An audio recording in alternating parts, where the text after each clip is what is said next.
देखिए, ये सरकार जो एक कानून में संशोधन करके लेकर आई है, और वो है कि जो ड्राइवर होगा वो एक्सीडेंट अगर करेगा तो उसकी सजा 10 साल की होगी और 7 लाख रुपए जुर्माना होगा। सजा 10 साल की और 7 लाख रुपए जुर्माना। मैं एक बात बहुत सिंपल सी सीधी सी पूछना चाहता हूं इस सरकार से, क्या एक्सीडेंट कोई जान के करता है? अगर सामने कोई पक्षी आ जाए, कोई जानवर आ जाए, कोई इंसान आ जाए, वो भरसक कोशिश करता है कि किसी भी सूरत में उसको चोट ना लग जाए। और कई बार ऐसी स्थिति आती है कि उसमें वो खुद जो ड्राइवर है, उसमें बैठे हुए जो लोग हैं गाड़ी में, वो बड़े भयानक हादसे का शिकार हो जाते हैं। मैं एक एक्सीडेंट को जानता हूं, ऐसे कितने ही हैं, पर मैं एक एक्सीडेंट का उदाहरण देता हूं। बीजेपी के ही एक एमपी रहे हैं, संघप्रिय गौतम, नाम भी लेता हूं। वो लखनऊ की तरफ जा रहे थे गाड़ी से, एम्बेसडर गाड़ी में ऐसे ही एक व्यक्ति को, साइकिल वाले को बचाते हुए उनकी गाड़ी एक गहरे उसमें पोखर में, जोहड़ जिसे बोलते हैं, पूल, तालाब जिसे अंग्रेजी में और हिंदी में बोलते हैं, उसमें जाके गिरी। उनके परिवार के 4 लोगों की मौत हुई, 4 लोगों की, जिसमें उनका बेटा भी था। उनका बेटा, 4 लाशों का अंतिम संस्कार बुलंदशहर में हम सब ने मिलकर वहां किया था। स्थिति क्या रही होगी आप इसका अंदाजा लगाओ। तो कोई भी जानबूझकर एक्सीडेंट नहीं करता, एक्सीडेंट हो जाता है। एक्सीडेंट यही तो नाम है, घटना, दुर्घटना हो जाता है। अब उसमें इतनी कड़ी सजा का प्रावधान कर रहे हो। अगर आपको लगता है कि इसकी जरूरत है और आप इसे रोकना चाहते कि कोई जानबूझकर ना करे, तो भाई उसके लिए तो कानून पहले से ही है। अगर कोई व्यक्ति जानबूझकर एक्सीडेंट करता, चोट मारता है, तो नियत देखी जाती है, इंटेंशन कानून में, तो उसके लिए तो कानून है ऑलरेडी। अगर वो किसी की हत्या करता, कराया जाता है, बहुत से लोग एक्सीडेंट के माध्यम से मरवाते हैं लोगों को, उसके लिए तो कानून है। आप 302 में उसकी नियत है, क्योंकि जो वो सारा जो सवारी है, यानी जो गाड़ी है, वो हथियार के रूप में इस्तेमाल होगी ना, उसके लिए 302 का कानून है।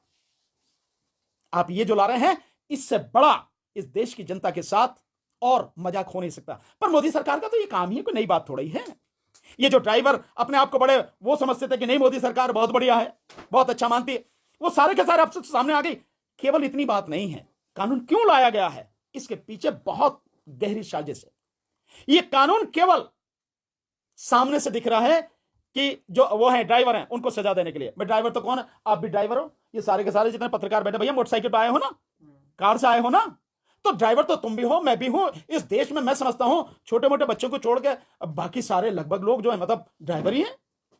तो इन सबके लिए कानून है, केवल वो नहीं ट्रक चलाते हैं, बस चलाते हैं, उनके लिए, सबके लिए, सबकी गर्दन इस तरह से फंसाई जा रही है।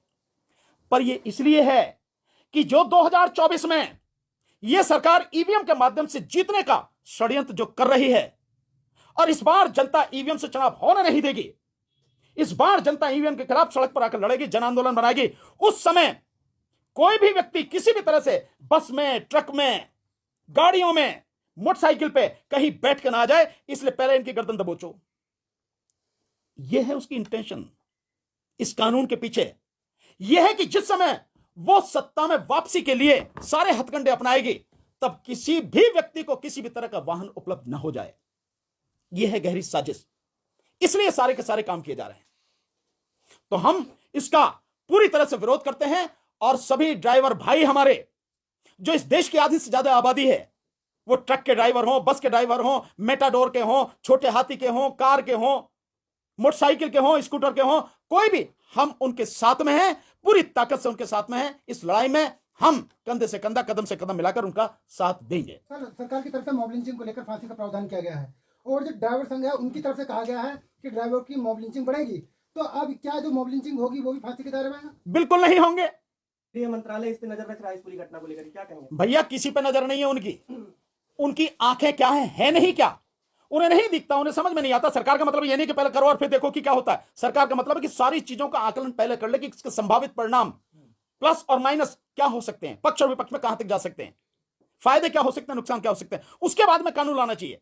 पर यह सरकार तो ऐसी है, नोटबंदी करती है और उसके बाद में लोग अपने ही पैसे के लिए सड़क पर मर जाते हैं, और सरकार दिन प्रतिदिन उनमें कानूनों में, उसमें नियमों में बदलाव करती है। ऐसे जीएसटी लाती है, और जीएसटी में हजारों तरह के उसमें बदलाव कर दिए गए, बावजूद उसके आज भी ठीक से नहीं वो सारी चीजें आ रही काबू में। ये सरकार। डीसी कपिल साहब 1 मिनट जरा बताएंगे।